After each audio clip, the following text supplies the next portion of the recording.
Vamos a ver ahora el músculo estriado cardíaco.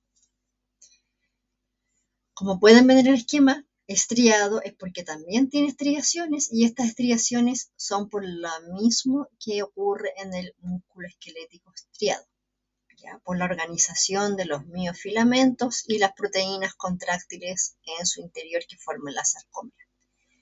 ¿Qué diferencia vamos a encontrar con el músculo esquelético? Es que acá la fibra no es una sola, la fibra puede tener ramificaciones, ¿ya? Unirse con otras fibras, y lo otro es que los núcleos siempre son centrales, ¿ya? Si se fijan en el corte transversal, acá las células sí tienen un aspecto más redondeado y el núcleo siempre es uno, a veces puede ser dos, ¿ya? Pero siempre central.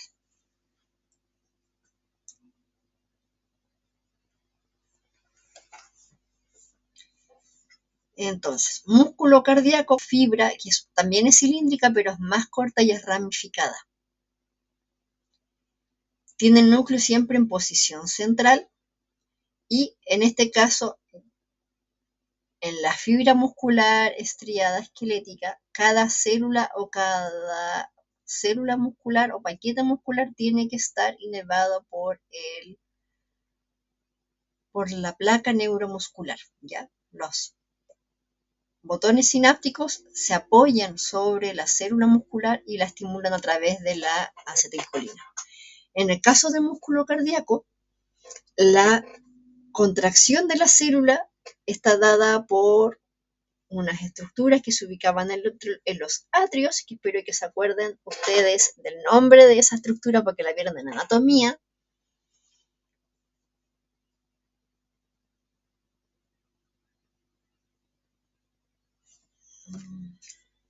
Que son los nodos sinoatrial y el nodo atrioventricular, ¿ya?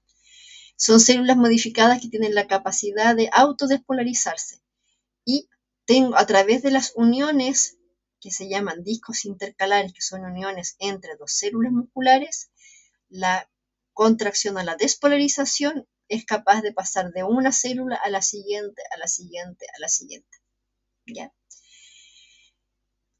La contracción en este caso es espontánea y es rítmica, es constante, ¿ya? El corazón empieza a latir en las finales de la segunda semana de vida y late hasta que muere.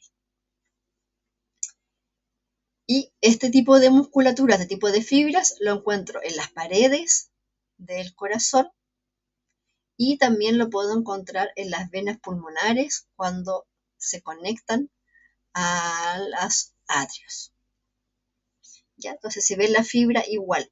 Son fibras más cortitas, que en el caso de las fibras musculares no tienen una diferencia tan marcada en la longitud, ¿ya? Pero son ramificadas. Las otras era un solo cilindro, casi un cilindro, que puede ramificarse en los extremos. Un núcleo, en ocasiones dos, siempre en posición central, y el elemento más característico y distintivo que les permite diagnosticar como músculo estriado cardíaco es la presencia de estas estructuras oscuras, que a veces son rectas, pero generalmente tienden a ser como irregulares, con forma de escalera, que corresponden a los discos intercalares, que son uniones termino-terminales, una unión entre dos células cardíacas.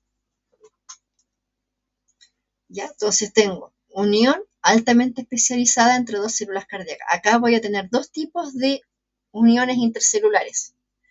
Voy a tener uniones intercelulares de adhesión o de anclaje, como las uniones adherentes y los desmosomas, y en los bordes laterales voy a tener uniones de tipo gap, ¿ya? Acá. Uniones de intersticio, que son las que permitían el traspaso de moléculas o iones, en este caso de iones de sodio, desde una célula a la otra para permitir la despolarización en una onda. Además de estas uniones especializadas que hay entre célula y célula, que se conocen como disco intercalar, hay otras especializaciones que tiene la célula muscular cardíaca. En el caso del músculo cardíaco, el retículo sarcoplásmico no es tan extenso ni tan abultado, ni tampoco forma estas dilataciones al lado de los túbulos T. ¿Ya? Sí tengo pequeñas cisternas que se aproximan a los túbulos T, y en este caso tampoco se ubican entre la banda A e I, sino que se ubican en la línea Z, ya en el medio de la banda clara. Como esta estructura es poco desarrollada, ustedes pueden pensar, bueno, pero entonces ¿de dónde saca el calcio? El corazón se contrae continuamente y la contracción muscular es exactamente igual a la que vimos en el músculo estriado esquelético. ¿Ya? Lo que pasa es que acá, como el calcio es tan necesario, no es tan eficiente tener que sacarlo y volverlo a poner continuamente dentro de una especie de saco, sino que hay calcio almacenado en el retículo sarcoplásmico, pero mucho del calcio que se utiliza para la despolarización, que es continua, se extrae del espacio extracelular, ¿ya? Del líquido extracelular, de los capilares que son muy, muy abundantes. Cada célula muscular está ricamente irrigada, ¿ya? Y de ahí se extrae la energía, ¿no es cierto? Y sobre todo el calcio. Los túbulos T, si ustedes se fijan, son bastante más grandes y voluminosos que en el músculo estriado esquelético. De hecho, el diámetro es 2,5 veces mayor. Si ustedes se observan, se abre de forma bastante voluminosa hacia el espacio extracelular y también, ¿no es cierto?, el calcio, esta abertura tan grande permite que el calcio también pueda penetrar a través de estas estructuras para ingresar al interior de la célula. También otra diferencia, ¿no es cierto? Y de los tres músculos, el que se tiñe más eosinófilo, más intenso, es el músculo cardíaco, debido a la gran cantidad de mitocondrias que posee. Ya recuerden que este músculo no se detiene, no debe detenerse nunca hasta que la persona muere. También las células contienen grandes cantidades de glucógeno almacenados, ¿no es cierto?, dentro de la fibra, y principalmente triglicéridos, que es, si ustedes recuerdan de química, se obtienen mucha mayor cantidad de ATP desde un triglicérido que desde una molécula de glucógeno. Habíamos hablado al principio algo de la mioglobina, que es una proteína que le da el color rojo característico al músculo y que ayuda a fijar el oxígeno, ya para que la célula tenga disponible oxígeno y pueda realizar, ¿no es cierto?, la generación de ATP. Y también tenemos, ¿no es cierto?, que en el músculo cardíaco tengo células que producen hormonas. Producen una hormona que se llama péptido natriurético auricular, cuya función, ¿no es cierto?, es disminuir la presión cuando detecta que el corazón está sometido a grandes presiones. ¿Ya? Entonces, además de tener células que se contraen, células que inician la contracción muscular de forma espontánea, también tengo células que producen hormonas, ¿ya? Entonces, hay varios tipos de células musculares adaptadas en el corazón para ayudar a regular lo que es el latido cardíaco. ¿Cómo se ven los cortes histológicos? Igual como lo ven ustedes acá en la fotografía. Tengo células, si ustedes se fijan, son bastante más cortas que las musculares estriadas, y a ciertos intervalos yo logro ver estas estructuras, estas líneas transversales, que son los discos intercalares, que son exclusivos del músculo cardíaco. El núcleo se ubica ovalado, ¿no es cierto?, en posición central. Habíamos visto que el músculo en el músculo estriado, los núcleos son periféricos, acá se ven en posición central, sobre todo en cortes transversales, donde ustedes pueden ver que los núcleos siempre se ubican hacia el centro de la célula. Uno, en ocasiones dos, ya, no más que eso. Y por último tenemos el músculo liso. Como su nombre lo indica, este carece de esta organización particular que tenían los filamentos de actina y miosina dentro de la fibra. ¿Tienen filamentos de actina y miosina? Sí, los tienen, pero cómo se organizan dentro de la célula es muy distinto a cómo lo hacen en el músculo estriado, ¿ya? Normalmente esta célula, como se ve en la imagen, tiene una forma fusiforme. Quiere decir que es más gordito en el centro y se adelgaza hacia los extremos. En los cortes transversales se ven como células de contornos redondeados, a veces más pequeñas, más grandes. Depende, ¿no es cierto?, si es el corte en el centro de la célula o hacia el borde. Y también el núcleo siempre es central. ¿Dónde voy a encontrar este músculo? En los órganos, ¿no es cierto?, del sistema digestivo, respiratorio, urinario.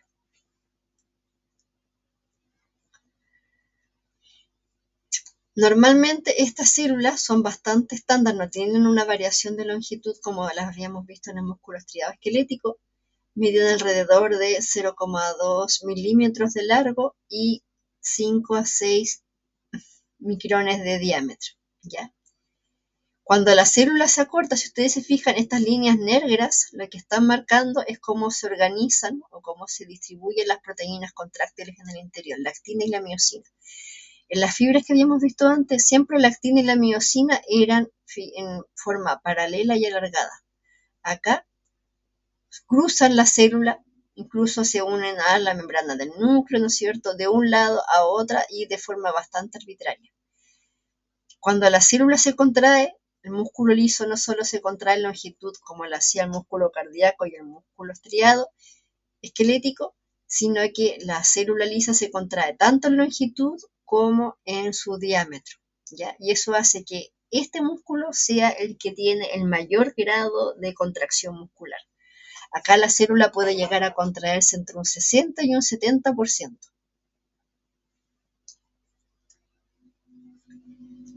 Como ven en la fotografía, entonces, la principal característica es que cuando yo veo los cortes histológicos, el citoplasma se ve homogéneo, no presenta estriaciones. También el sistema de los túbulos T no funciona porque acá entre célula y célula hay uniones intersticiales que permiten, ¿no es cierto?, que en algunos tipos de músculo la despolarización, como en el músculo cardíaco, pase de una célula a otra. En vez de retículo sarcoplásmico, ellas van a tener unas pequeñas vesículas que se ubican debajo de la membrana que se llaman caviolas, y estas son las encargadas de almacenar el calcio, ¿ya? Como les digo, la contracción muscular es parecida, no es exactamente igual, pero también depende de calcio para que la actina y la miosina puedan interactuar. En el caso de la célula muscular lisa,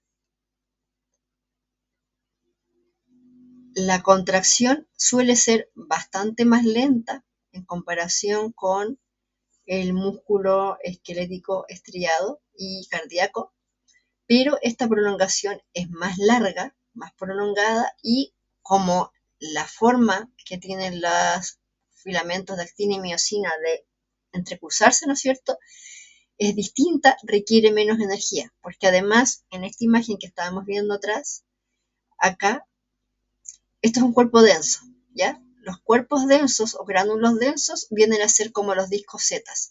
Acá yo voy a tener proteínas de actina y miosina que les voy a mostrar en clases cómo interactúan, ¿ya? Pero entre cuerpo denso y cuerpo denso hay filamentos de actina y de miosina que son los que producen la contracción. Pero entre cuerpo denso y la membrana muchas veces no hay actina y miosina, sino que hay filamentos intermedios. Entonces, para que la célula se acorte, no necesariamente tiene que tener 1, 2, 3, 4 sarcómeras. Puede tener una sarcómera y en los extremos pueden haber filamentos intermedios que funcionan como tiras de anclaje, y cuando esta célula se contrae esta zona, ¿no es cierto?, tira a la de arriba y tira a la de abajo. Entonces, la eficiencia en la contracción es bastante mejor en el músculo liso, ¿ya? ¿Cómo veo yo el músculo liso? En los cortes transversales los vamos a ver, ¿no es cierto?, en tubo digestivo, donde se ve mejor que en este sistema dentro del tubo digestivo, las células musculares lisas se organizan en capas, ¿ya? Dos capas opuestas, en forma en la que las células musculares se organizan. Hay una capa circular donde las células musculares envuelven de forma concéntrica en este caso, ¿no es cierto?, el diámetro del tubo digestivo del intestino delgado, y la capa más externa de células es longitudinal. Las fibras van a lo largo del eje mayor, ¿no es cierto?, del intestino.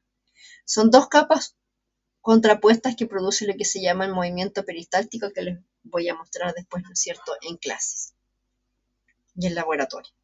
Entonces acá tengo la capa circular y la capa longitudinal. Acá las fibras yo las veo alargadas, ¿no es cierto?, porque están de forma concéntrica, envuelven concéntricamente al intestino. Y la capa externa yo veo perfiles, ¿no es cierto?, transversales de las células musculares, porque en este caso la fibra, ¿no es cierto?, corría en el eje longitudinal del intestino. Una forma bien característica es que el citoplasma, si ustedes se fijan, acá yo veo líneas paralelas, pero al eje longitudinal. Yo no veo líneas claras y oscuras transversales. Otra característica bien distintiva es la forma del núcleo, que a veces se describe como núcleo de sacacorcho. Si observaron con detalle las fotos en el músculo estriado esquelético y en el cardíaco, los núcleos siempre eran ovoides. Acá tienen forma fusiforme. Y cuando la célula se contrae, ¿no es cierto?, adquiere la apariencia como de una colita de cerdo, como un sacacorcho. Y en los cortes transversales, perfiles más bien bastante redondeados y un núcleo siempre en el centro. ¿Ya? Un ejemplo clásico de músculo liso lo encontramos en las arterias de tipo musculares, cuya pared está formada por una gruesa capa de células musculares lisas alrededor. Aquí la vamos a ver cuando veamos vasos sanguíneos. La túnica media está formada por células musculares lisas. ¿Por qué? Porque en los vasos sanguíneos, las arterias tienen la capacidad de regular el flujo sanguíneo que pasa por el interior de ellas. Cuando las células musculares están dilatadas, están relajadas, la apertura del diámetro de la arteria es el máximo y permite el máximo flujo de sangre. Estas células musculares, ¿no es cierto?, se pueden contraer, y al contraerse disminuyen el flujo de sangre que va hacia un determinado tejido u órgano. ¿Ya? Fíjense que acá hay una célula normal y acá hay una célula contraída. Como se ve como irregular. Y en cuanto a la regeneración de los músculos, el que tiene mejor capacidad de regeneración es el músculo liso, ya que conserva la capacidad, ¿no es cierto?, de mitosis para regenerar células. El segundo en capacidad de regeneración es el músculo estriado esquelético, que tiene unas células. ¿Se acuerdan cuando yo les dije que el músculo se formaba por la fusión de unas células embrionarias que se llamaban células mioblásticas? Ya, no todos los mioblastos se fusionan para formar las células, sino que hay algunas células que permanecen en la membrana plasmática latentes, como células indiferenciadas. Esas células indiferenciadas adquieren el nombre de células satélite y son las responsables de la regeneración del músculo. Cuando hay daño, estas células se activan, se transforman en mioblastos y se unen a las fibras musculares dañadas para ayudarlas a regenerar, o si hay destrucción, ¿no es cierto?, más severa, pueden fusionarse entre ellas y formar nuevas fibras musculares. Ya, ahora, esta capacidad es limitada, no es tan, ¿no es cierto?, activa como en el caso del músculo liso. Y el músculo cardíaco sí es capaz de regenerarse, pero de forma muy baja y muy lenta. ¿Ya? Hay algunas células que pueden hacer mitosis, pero en mucho menor grado que el músculo esquelético y obviamente en mucho menor grado que el músculo liso. ¿Ya? Entonces, en orden de regeneración, el músculo que mejor regenera frente a lesiones es el liso, luego el esquelético y por último el cardíaco, que aguanta hasta 3 infartos cardíacos. Después del tercero, el pobre ya no es capaz de sobrellevar, ¿no es cierto?, el latido cardíaco y se produce la muerte del paciente. Aquí tenemos un último cuadro comparativo con fotos en corte longitudinal y en corte transversal, ¿ya? Entonces, fíjense varias cosas. El citoplasma, el color del citoplasma, fíjense que hay uno que es más rosado, hay uno que es más naranjo y hay uno que es mucho más intenso, más rojizo. Tiene que ver con la cantidad de mitocondrias, ¿ya? Dijimos que el músculo liso no requiere tanta energía, por lo tanto no tiene tantas mitocondrias.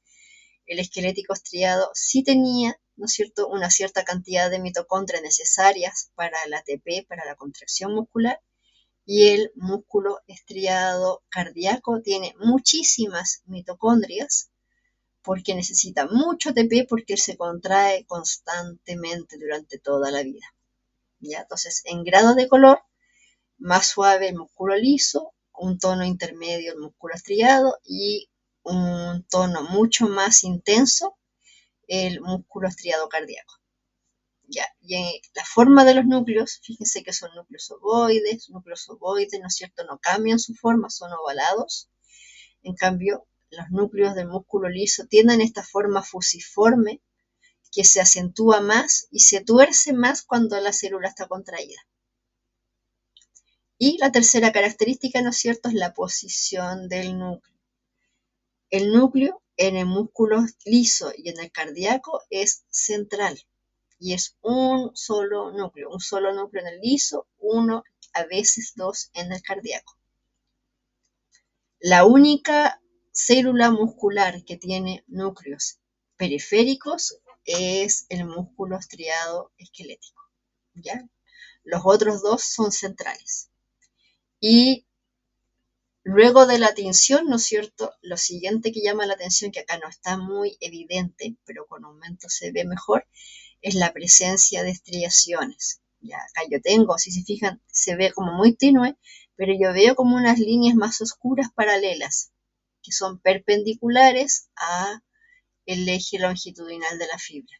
Acá lo mismo, veo líneas moradas y líneas rosadas paralelas. ¿Ya? Estas son las estriaciones, este no es estriado, es liso. Entonces yo no veo estas líneas paralelas entre las células. Eso sería como un resumen de lo que podemos ver en el laboratorio, ¿ya? Que es de acuerdo a la presencia o ausencia de estriaciones. La intensidad de la tinción es otro factor que me ayuda a diferenciar los tipos de músculo. La forma del núcleo, que en el caso del liso tiene una forma más de tipo fusiforme, en el caso de los estriados tiene que tener una forma ovoide. Y la posición del núcleo junto con su cantidad. Acá, si ustedes observan, tengo uno, acá tengo dos núcleos, quizás por ahí tengo alguna célula que tiene 3 núcleos, ¿no es cierto? En cambio, el liso y el cardíaco es un núcleo en posición central en los cortes transversales. Este sería como un esquema que puede ayudar a reconocer los 3 tipos de músculo en el laboratorio. Ya, un mini cuadro comparativo.